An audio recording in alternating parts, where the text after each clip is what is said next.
Hi everyone, this is a Stanley 50mm barrel padlock.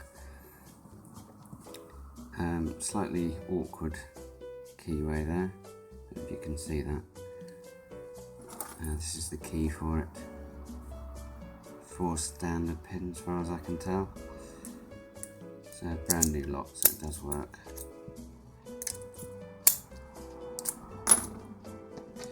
I'm going to try and single pin pick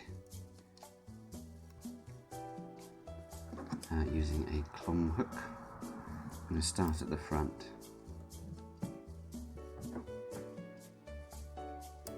Just light tension.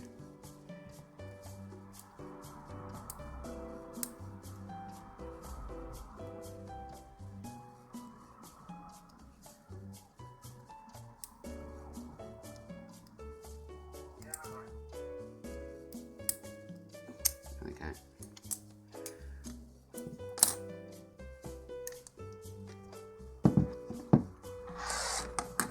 Thanks for watching, guys.